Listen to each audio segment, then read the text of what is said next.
बिस्मिल्लाहिर्रहमानिर्रहीम। तो मेरे प्यारे प्यारे दोस्तों, आप भी इतना मज़ेदार जायकेदार हलीम बनाना चाहते हैं तो आप इस वीडियो को ज़रूर लास्ट तक देखें। मैं आपको ये चक्कर भी बताती हूँ कि ये कितना टेस्टी है। बहुत ही लाजवाब और उम्दा हलीम बना है। तो चलते हैं दोस्तों, इस मज़ेदार जायकेदार टेस्टी सी हलीम की रेसिपी को रेडी कर लेते हैं। अस्सलाम वालेकुम फ्रेंड्स, मैं हूं निदा कमल और आप देख रहे हैं आयत Khan food sector YouTube channel. तो मेरे प्यारे प्यारे दोस्तों, आज आयत खान फूड सेक्टर पर बन रहा है मज़ेदार कराची टेस्टी से भी ज़्यादा टेस्टी हलीम और बीफ हलीम। तो चलते हैं दोस्तों, इस हलीम के इंग्रेडिएंट्स हम देख लेते हैं। तो दोस्तों, इंग्रेडिएंट्स कुछ इस तरीके से हैं कि मैंने ये दालें वगैरह अलग रख ली हैं, इन्हें मैंने भिगो लिया है और इनके बारे में हम करेंगे बाद में बात। पहले हम कर लेते हैं बीफ और ड्राई मसालों के बारे में बात। तो इंग्रेडिएंट्स बीफ और ड्राई मसाले के मैं आपको क्वांटिटी वगैरह बता देती हूँ। ये देख सकते हैं आप, मैंने बीफ लिया है हाफ kg, 1 टेबल स्पून हल्दी powder, 3 tablespoon red chilli powder, 1 tablespoon ज़ीरा, 2 टेबल स्पून धनिया, 1 टेबल स्पून गरम मसाला। टीस्पून की बात नहीं कर रहे, हम टेबल स्पून की बात कर रहे हैं। टेबल स्पून थोड़ा सा बड़ा होता है, मेजर होता है। और 2 टेबल स्पून लहसुन पेस्ट, 2 टेबल स्पून अदरक पेस्ट, सॉल्ट हस्बे ज़रूरत हस्बे जायका, ग्रीन चिलीज़ मैंने ये चॉप कर ली हैं 6 से 8 लेकर, और मैंने एक बड़े साइज़ की ऑनियन लेकर उसे फ्राई कर लिया है। और ऑयल इसमें थोड़ा ज़्यादा जाएगा, एक प्याली भर के मैंने 1 पाव के करीब इसमें ऑयल लिया है। बिस्मिल्लाहिर्रहमानिर्रहीम। तो फ्रेंड्स, आप देख सकते हैं ये मैंने हाफ kg बीफ लिया है और ये थोड़ा रवाज वाला लिया है। ये हलीम के अंदर थोड़ा इस तरीके से भी जाती है रवाज, ये बहुत अच्छा लेस पैदा करती है हलीम में। आप बुचर से बोल के लीजिएगा कि रवाज वाला बीफ दे दें तो आपको वो रवाज वाला बीफ दे देंगे। और ये देखें, मैंने इसमें हाफ kg ये बीफ ऐड कर दिया और ये बहुत ही ज़बरदस्त बीफ हलीम की रेसिपी है। और मैंने ये इसके अंदर ऑयल ऐड कर दिया है, ऑनियन ऐड कर दी जो मैंने फ्राई करके रखी थी। तो फ्रेंड, थोड़े से क्लिप मुझसे मिस हो गए हैं। इसके अंदर मैंने बीफ और सारे ड्राई मसाले, लहसुन अदरक पेस्ट, नमक और सारी चीज़ें ऐड कर दी। अब मैं इसके अंदर 2 गिलास के करीब मैंने इसके अंदर वाटर ऐड कर दिया है। दोस्तों, हर साल ये मैं देग के अंदर हलीम बनाती हूँ और इंशाअल्लाह इस साल भी हम देग में हलीम बनाएंगे, लेकिन वो थोड़ा सा लेट हो जाएगा क्योंकि इस साल बहुत ज़्यादा बारिशें वगैरह हो चुकी हैं। और ये देखें, बीफ का बना रही हूँ मैं, इंशाअल्लाह देग में मैं बनाऊँगी चिकन का हलीम। हाई फ्लेम पर इसमें बॉयल आ चुका है। अब इसका फ्लेम में मीडियम टू लो कर दूँगी। लो फ्लेम पर इस तरीके से हम कवर करके 1 घंटे के लिए इसे बीफ को गलाएंगे। और चलते हैं हलीम के नेक्स्ट स्टेप की तरफ। बिस्मिल्लाहिर्रहमानिर्रहीम। नेक्स्ट स्टेप के इंग्रेडिएंट्स हम देख लेते हैं और क्वांटिटी देख लेते हैं। और सबसे पहले तो ये देख लीजिए कि मैंने सारी चीज़ें भिगोई हुई हैं पिछले 1 घंटे से। ये सारी दालें वगैरह गंदुम अच्छी तरीके से भीगे हुए हैं। और ये देख लीजिए आप, हमारी गंदुम है, ये गंदुम मैंने ली है 125 ग्राम। क्वांटिटी आप सेम रखिएगा। आप इस क्वांटिटी से पूरी देग भी बना सकते हैं और आपकी देग बनेगी कराची हलीम वाले से भी ज़्यादा टेस्टी इंशाअल्लाह। 125 ग्राम गंदुम, 125 ग्राम चने की दाल, 30 ग्राम चावल, 30 ग्राम मसूर की दाल, 30 ग्राम माश की दाल, 30 ग्राम मूंग की दाल। इन सारी दालों को मैंने अच्छी तरीके से पिछले 1 घंटे से भिगो के रखा हुआ है। अब चलते हैं इसके नेक्स्ट स्टेप की तरफ। बिस्मिल्लाहिर्रहमानिर्रहीम। एक बड़ा सा पतीला ले लिया है, इसमें मैंने ऐड कर दिया है वाटर। और वाटर की क्वांटिटी आप देख लें, वाटर इसमें काफ़ी सारा मैंने ऐड किया है। और इसके अंदर हम डाल देंगे 1 टीस्पून 1 टेबल स्पून के करीब ऑयल और इसे हम रख देंगे फ्लेम पर।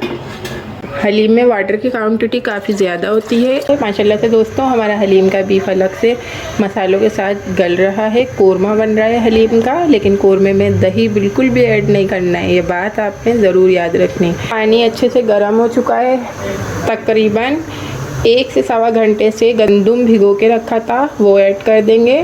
गंदुम हमें अलग से अच्छी तरह गलानी है। इसी कंडीशन में तकरीबन ये 20 मिनट से पक रहा है और मैं आपको ये दिखा देती हूँ कि ये कितना गल चुका है। आप इसी कंडीशन देख सकते हैं। इसके अंदर तकरीबन कनी अभी बाकी है। इस कंडीशन पर जब 2 कनी बाकी रह जाएगी गंदम में, हम इसमें चने की दाल जो हमने 1.5 घंटे से भिगोई हुई थी वो भी इसमें ऐड कर देंगे। और 20 मिनट पहले हमने गंदम गलाई है। अब जब दाल गल जाएगी चने की तो फिर हम चलेंगे इसके नेक्स्ट दालों की तरफ। 10 मिनट से गंदम और चने की दाल इसी कंडीशन में पक रही है। और अब मैं चेक कर लेती हूँ चने की दाल। बिस्मिल्लाहिर्रहमानिर्रहीम। ये देख लीजिए, चने की दाल में भी अभी 1 कनी है और गंदम भी अच्छी तरीके से थोड़ी सी और गल चुकी है। आप देख सकते हैं कि मैंने इतना पानी रखा था और ये हाफ़ पानी हो गया है। 2 ही दालें गली हैं अभी। अब इसमें माश की दाल ऐड कर देंगे। ये देख लीजिए। अच्छा, सारी दालें अलग अलग गलानी है। वैसे तो हम देग अलग ही बनाएंगे, लेकिन बिल्कुल देग का स्टाइल है ये हलीम बनाने का। और अब ये 10 मिनट माश की दाल हमने पका ली है। ये आप देख सकते हैं माश की दाल भी अधगली सी हो चुकी है।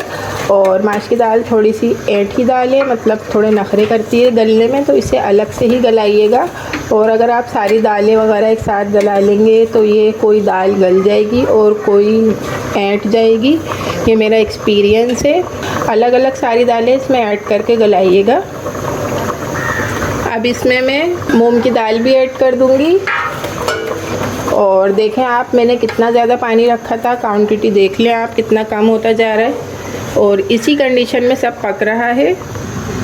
तकरीबन 1 घंटा हमारे गोश्त को भी हो चुका है। बीफ को गोश्त गल गया कि नहीं गला है। बिस्मिल्लाहिर्रहमानिर्रहीम। बहुत अच्छा सा कौरमा रेडी हो चुका है। और बीफ भी मैं चेक कर लेती हूँ इसका। माश की दाल भी हम चेक कर लेते हैं। माशाल्लाह से आप ये देख लें कितना अच्छी तरीके से सारी दालों का दाना फूट चुका है। गंदम दालें बिल्कुल अच्छी तरीके से गल चुकी हैं। माश की दाल भी गल चुकी है। और आप देखें, मैंने इतना इंक्लूड किया था पानी और ये बिल्कुल इसने सारे दालें गलने में ही सारा वाटर जो है एग्जॉर्ब हो चुका है। अब मैं इस ऐड कर दूंगी। अभी तक के हमने इसे मीडियम फ्लेम पर पकाया था सारी दालों को। और साथ ही इसमें चावल भी ऐड कर दूंगी। अच्छा सा इसमें लेस आया हुआ है गंदम का और सारी दालों का। और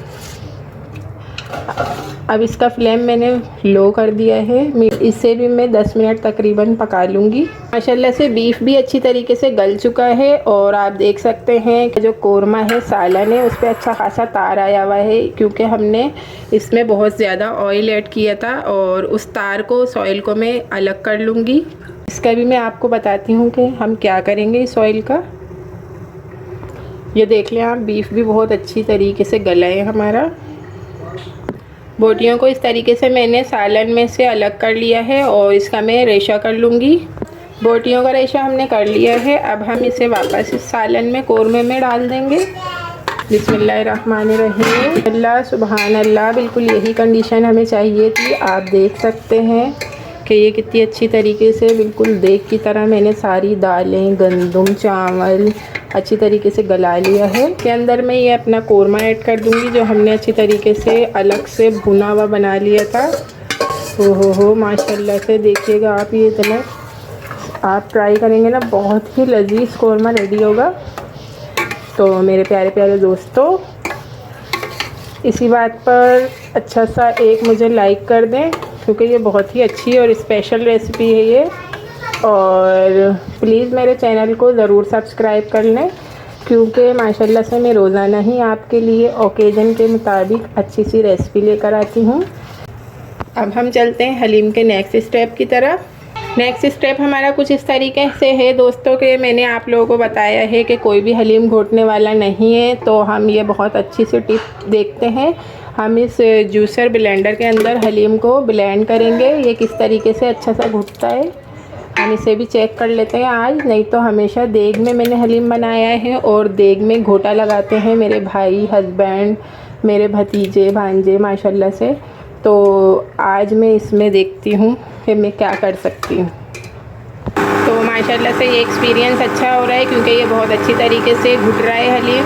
दोस्तों ये तो बहुत ही अच्छा करिश्मा हो चुका है, ये बहुत अच्छा यहाँ पर मैं ब्लेंड कर रही हूँ और ये अच्छी तरीके से घुट रहा है। हम अपना सारा हलीम इसी जूसर ब्लेंडर में अच्छी तरीके से घोट लेंगे।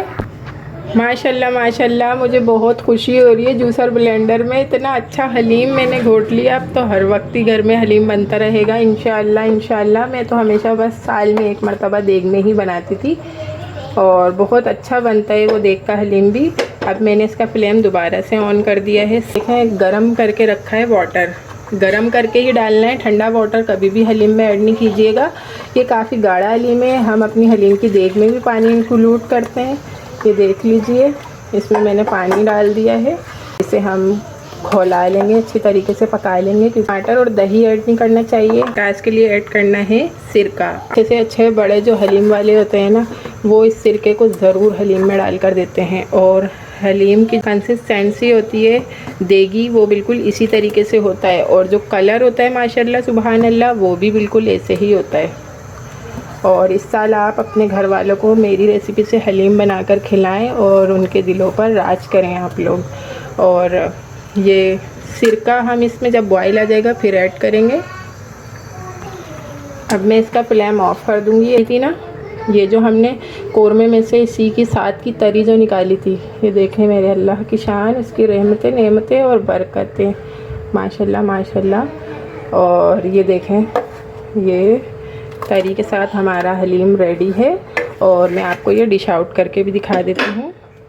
माशाल्लाह सुबहान अल्लाह, फाइनल लुक के साथ अल्हम्दुलिल्लाह हमारा ये परफेक्ट हलीम रेडी है। तो मेरे प्यारे प्यारे दोस्तों, मैं लेकर आती हूँ आपके लिए कोई अच्छी सी मज़ेदार जायकेदार सी रेसिपी। तो हम मिलते हैं नेक्स्ट वीडियो में, तब तक के लिए अल्लाह हाफिज़।